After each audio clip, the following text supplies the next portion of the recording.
Hey there, it's Steve from Serious Keto, and this is the Not So Serious Keto video podcast. In this episode, I'll share my predictions, my keto predictions for 2020. We'll talk about keto clickbait, and lastly, we'll discuss following your dream. There wasn't anything especially noteworthy in keto in the news this week, so I started thinking kind of along the lines of the last podcast where we were talking about some of the social stigma aspects that media and the anti-keto folks are trying to attach to keto. And as I reflected more upon that, I started thinking about the way marketing influences people. And when facts don't work, either because you don't have them or they're bogus or people just don't believe them or care, then you need to appeal to emotion. And this was done with mixed success back in the 1980s. For those people, roughly my age or older, probably recall some of the ad campaigns. Brooke Shields was in one of them, and she had a cigarette in each ear, and it was about how smoking doesn't make you look cool, it makes you look stupid.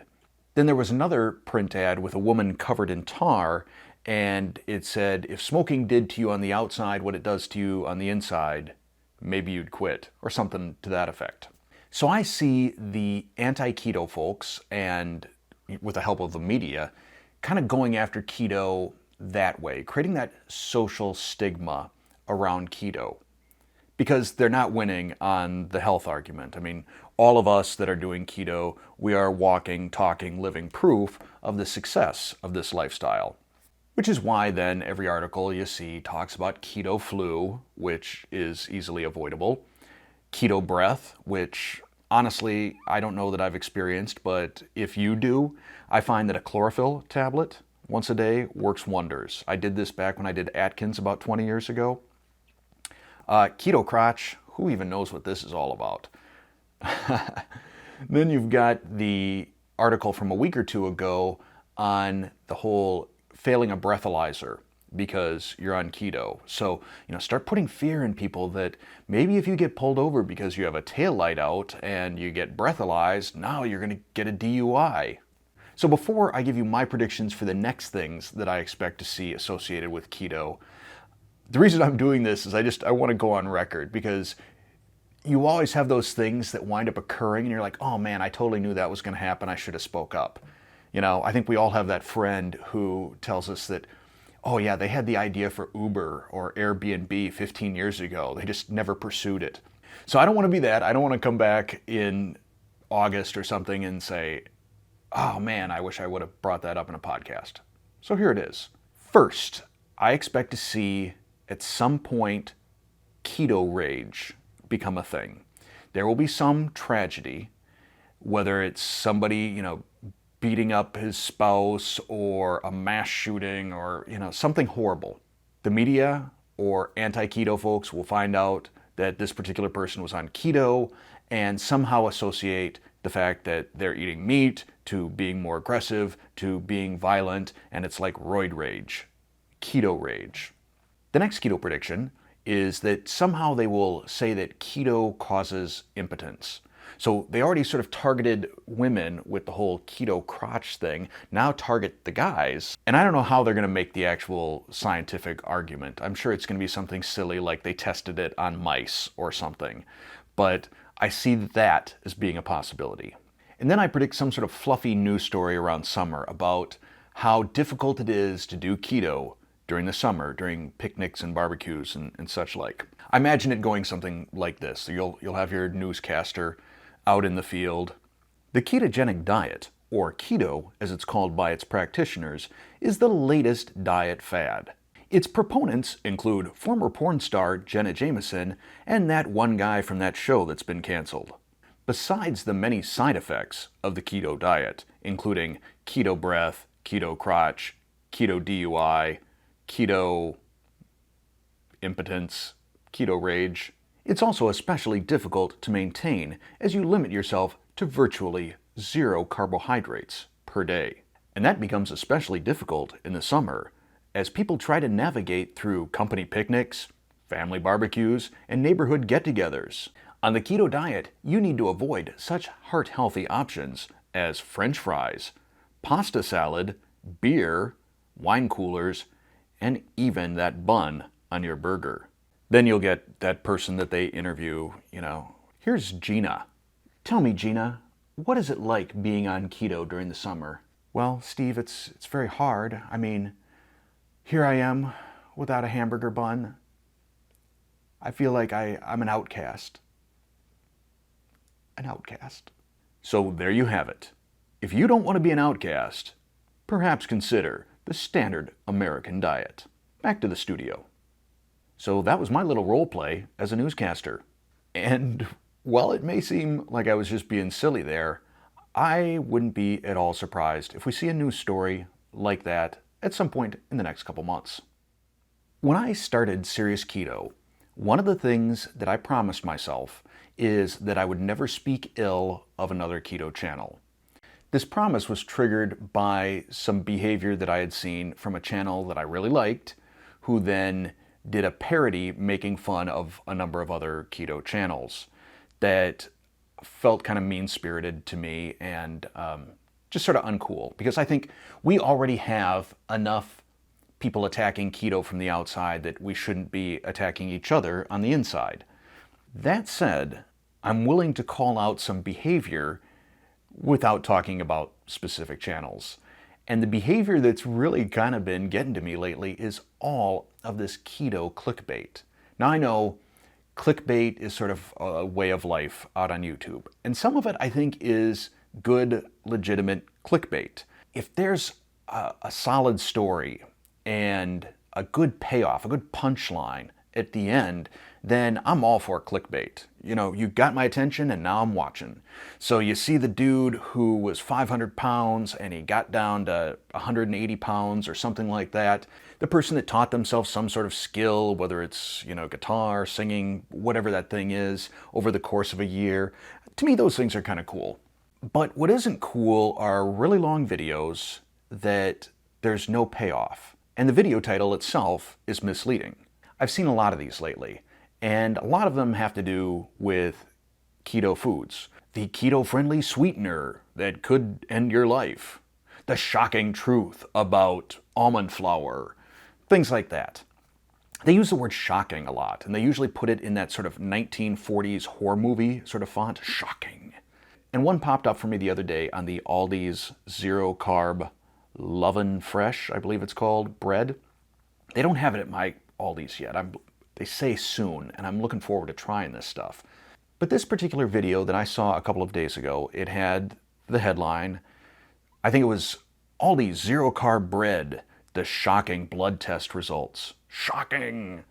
And it was a 16-minute video with 2 embedded commercials. That's a long video for a blood test. I mean, really, eat some bread, test your blood, here's the results.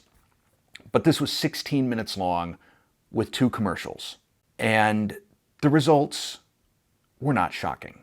Her blood glucose went from 90 and her ketones from 0.5 when she woke up to then blood glucose of 91 30 minutes after eating the bread, 85 1 hour after eating the bread, and 80 2 hours after eating the bread, and then her ketones were up to 0.7. This is not shocking. This is just the way your body behaves throughout the day. It's called, I believe, the dawn effect or dawning effect, where your blood glucose is going to read a little higher when you first wake up and your ketones are going to read a little bit lower. So essentially, there was zero impact on this particular person from eating the Aldi's bread. So there you go, saved you 16 minutes, which you can then waste on my channel watching me just talk. Now my son, Connor, is trying to convince me I need more clickbaity thumbnails. So I may do some slightly more clickbaity thumbnails in the future. If I do create a clickbaity sort of thumbnail, my promise to you is that the payoff will be worth it. Otherwise, I'm probably not going to use words like shocking anyway. Few things are shocking anymore. They may be surprising. That's just my position on clickbait. And now, hopefully this will work. We're going to take a brief commercial break. I'll be right back. Welcome back. This segment of the podcast is actually going to be a little bit more serious because I'm going to talk about chasing my keto dream, finding my keto purpose. I don't know if it's a common thing for people to wonder, do I have a purpose in life? Why am I here? It's something that I have for years sort of debated. What am I supposed to be doing? Because it never felt like what I was doing was my calling.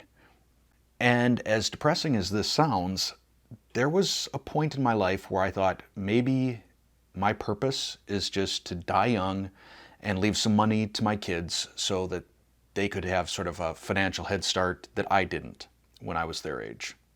Pretty sad. And I think it was in 2011, when I was working for GE, that I got an email notifying me of this 2-day class seminar type of thing on managing stress in the workplace. And I was pretty stressed. And the first day, when everybody is introducing themselves and we're all describing why we're here, there was one guy who had just come back to GE after medical leave. He had had his 3rd heart attack. And his doctor told him, you need to quit working at GE because the next one's probably going to kill you. And I thought to myself, I guess some people just aren't cut out for GE. It's a good thing I just thought it and didn't say it, because had I said it, someone probably would have slapped the taste out of my mouth, and deservedly so, for that kind of arrogance. Especially given the fact that I was probably 50 pounds overweight at the time. I was rocking just an insane blood pressure. I know that I was on lisinopril for blood pressure. I may have also been on amlodipine. I was on omeprazole for acid reflux. I was on Wellbutrin for anxiety and depression. And I was taking Adderall so that I could focus at work, because I felt I had ADD, or at least that's how I was diagnosed. So here I am, I'm overweight, I'm in poor health, and I'm taking this daily chemical cocktail, and I was judging someone else. I like to think I'm a better person than that nowadays.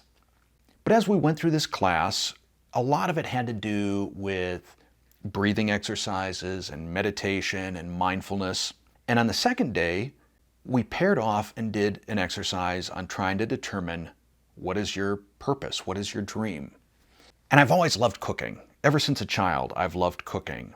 I like to think that I got pretty good at it, especially non-keto cooking. I got good enough to the point that whenever I would cook for family or friends or neighbors or coworkers, I would invariably be told, Steve, you need to start a restaurant.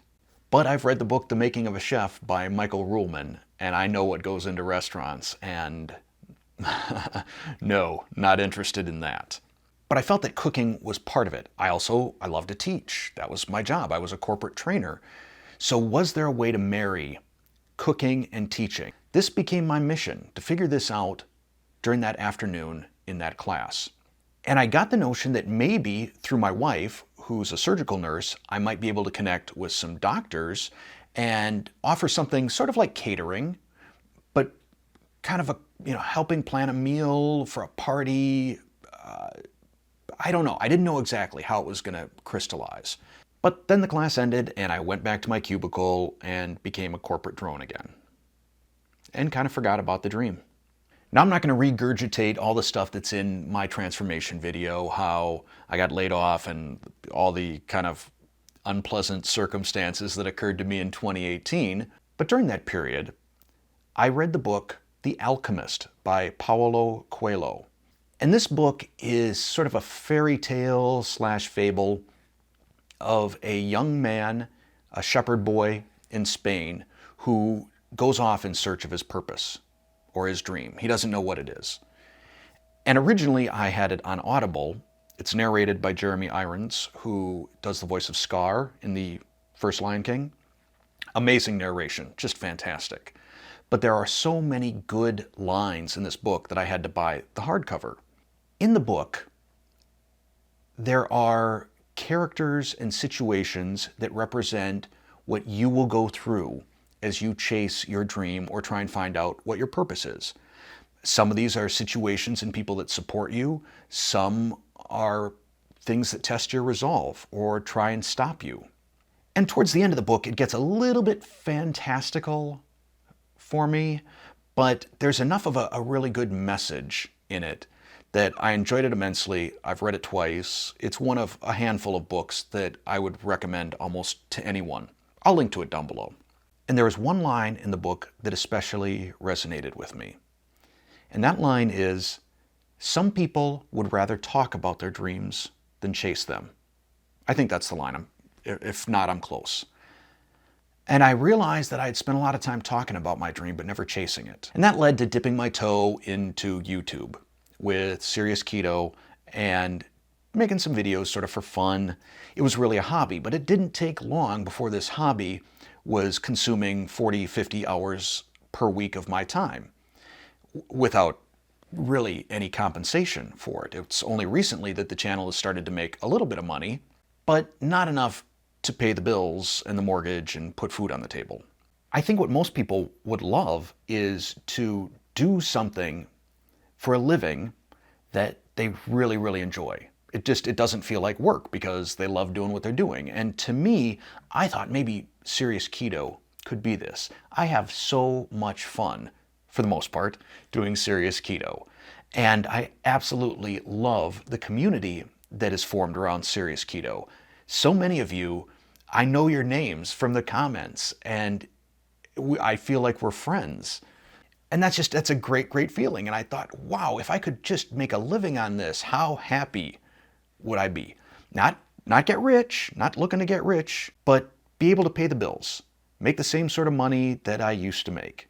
Do it while doing something I love and hopefully providing value to other people. And there are all kinds of ways to monetize what you do on YouTube, and I've talked about this in a previous video. One of those ways, and I felt it was a very effective way, both for people to contribute to the success of Serious Keto, but then for me to also say thank you by giving a little extra back in return, was channel memberships. So I made that video last week describing channel memberships. And I felt I explained it in a fairly clear way, and it wound up being my most disliked video out of the 100+ videos that I've done. I've probably only had 2 videos where there's been more than 2% dislikes. This had 10%. And I was a little bit confused by that and a little bit hurt even. Why would 10% of people dislike the idea of me doing something that I love as a full-time job and getting paid a full-time income for it? The alternative is I stop. No one would work a job that doesn't allow them to make ends meet. And that's the case with Serious Keto. So why would anyone dislike the notion of me trying to make ends meet on this channel? I didn't get it. And the immature part of my brain said, you know what? Screw it. Just shut the channel down. Who cares? You know? But then I realized that was a pretty immature, childish, I'm just going to take my toys and go home thought. I'm not taking my toys and going home. I'm staying here, and I'm going to make a run at it with Serious Keto. And I hope that channel memberships takes off and allows me to do that. But, as I stated in that previous video, channel memberships, 100% optional. I am not taking away any content. I am not withholding any content. If you don't decide to contribute to this channel, that's completely okay. You will continue to get the exact same content that you've gotten up until this point. But now, I kind of want to make this a little bit about you. If you're wondering about your purpose, or could you make a living doing something that you enjoy? We live in a time right now that's very exciting with social media and things like YouTube and Facebook groups and things like that, where we are able to connect with like-minded people, people that share our passions and our interests. It is not a significant investment to just get a little website set up. Go out onto Google Domains, purchase a URL for $12, set up a WordPress site, get it hosted for $50 a year or whatever it is, and start blogging. Maybe it's photography, maybe it's crochet, maybe it's woodwork, something like that. You can kind of do a little bit of a trial balloon on your startup and see if it's something that people gravitate to. I encourage you to do it.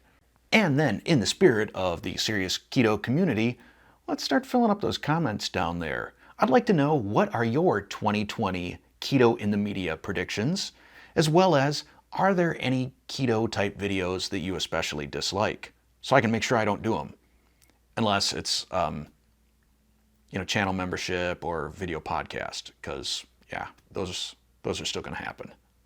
And with that, I'm signing off. Thanks for watching or listening.